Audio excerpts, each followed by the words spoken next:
banc són l'eterna lluita entre el Mac i el PC.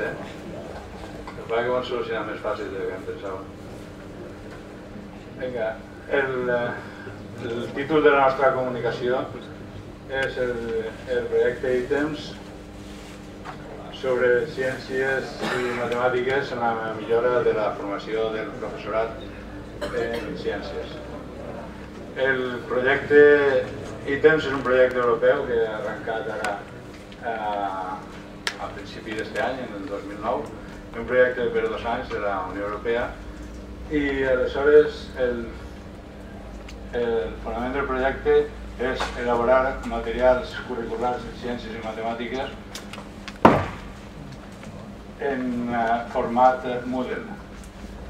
És un projecte en el participa Espanya, el CEFI de Benidorm, i Eslovènia, Alemanya, Irlanda i l'European Schoolnet.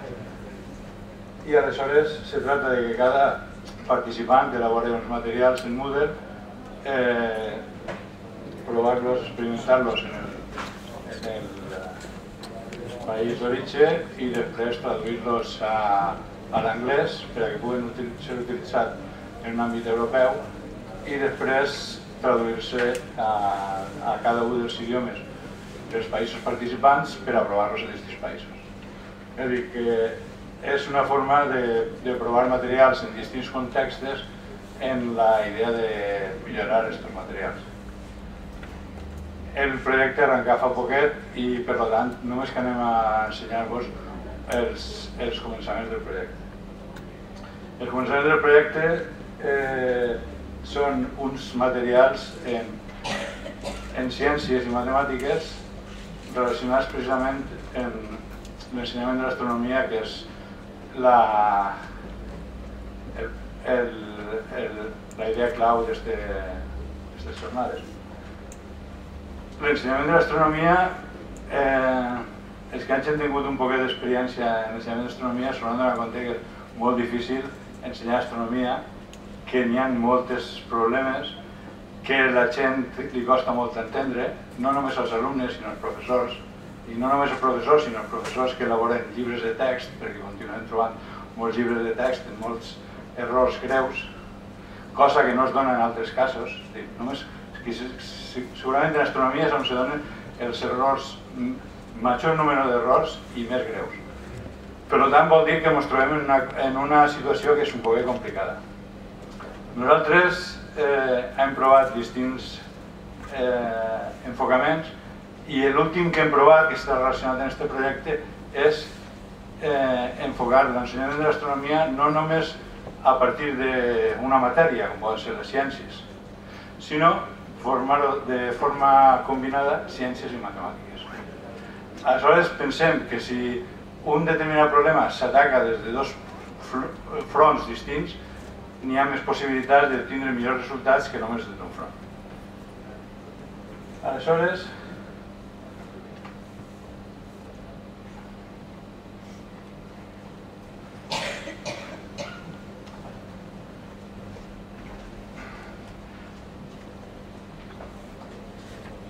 els materials que anem a presentar-nos en el temps que donem temps així és els materials elaborats per a ciències i matemàtics.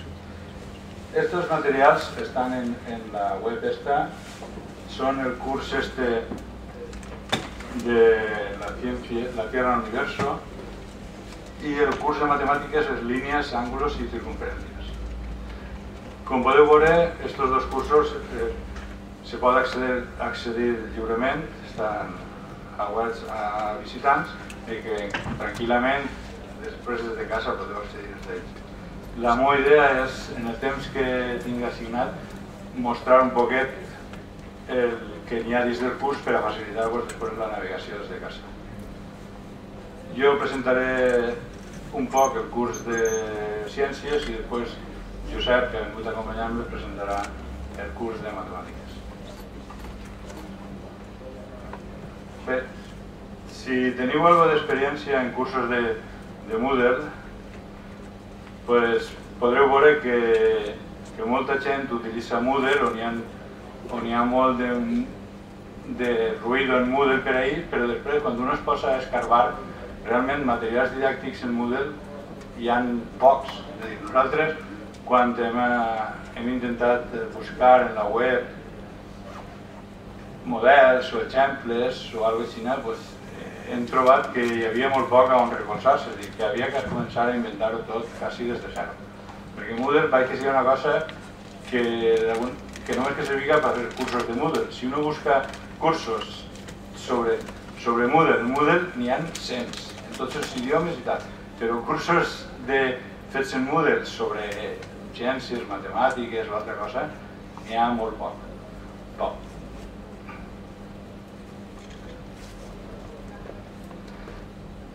Este sería el primer tema, el lugar que ocupa la Tierra en el universo. Aleshores, vos tinc que dir també que aquests cursos estan muntats de tal forma que serveixen en primer lloc per a formar el professorat. Està clar que el professorat que no ha utilitzat mai Moodle necessita d'alguna forma primer veure què és el que n'hi ha dins de Moodle i després per a preparar-se per a gastar-ho en els alumnes. Aleshores, hem utilitzat un poc els materials estos com en el doble sentit. Per un costat, serveixen per a formar el professorat i al mateix temps el mateix professorat que ha seguit el curs després es pot provar amb els seus alumnes. És a dir, que fins ara, el que ens ha anat des del projecte, us puc dir que el curs ja ha sigut provat en els alumnes en determinats contextos i després també està utilitzant-se com a curs de professors. Per exemple, el que us estic ensenyant-vos ara és un curs per a professors, de tal forma que estem preparant els professors per a que el curs que ve puguen utilitzar els seus alumnes. La idea, que ja us avance per a tots, per a que la pugueu arreplegar, és que el que vulgui utilitzar aquests materials, l'únic que té que fer és posar-se en contacte amb el Cefir de Benidorm i nosaltres, dins del projecte europeu, obrim el compte del curs de Moodle. La situació ideal seria que obrirem un curs de Moodle per a professors de ciències i un altre per a professors de matemàtiques, de tal forma que, aprofitant l'any d'astronomia, a principi de l'any que ve, en octubre i tal, donaran aquests materials que estan previstos com a una duració de 20 hores, un mes o alguna cosa així. Hem intentat que siguin fàcilment encastrables dins d'un curs normal, és a dir, que no sigui una cosa que un professor tinga que desbaratar la seva programació per utilitzar això. Vinga, aleshores, el curs, com podeu veure, este és un tema típic, es comença en la típica pregunta que ja podem considerar obligatòria, d'idees prèvies, que és el que coneixen els alumnes, sobre què podem ver a simple vista por la noche. Y aleshores, ja us he comentat que això és un curs de professors i entonces es poden veure les respostes. La majoria dels professors pensa que es poden veure estrelles i algun planeta, altres professors pensen que es poden veure alguna estrella, algun planeta i alguna galàxia. Això, podem dir, marca el contingut d'aquest tema. El que vosaltres esteu veient ahir és el que veuria, podem dir, l'administrador del curs, és a dir, que els que fan el curs no veuen tant de detall com veu vosaltres ahir, sols veurien l'estadística de lo que n'hi ha. La pregunta serveix per a enmarcar el contingut del tema i aleshores els continguts dels temes tenen una estructura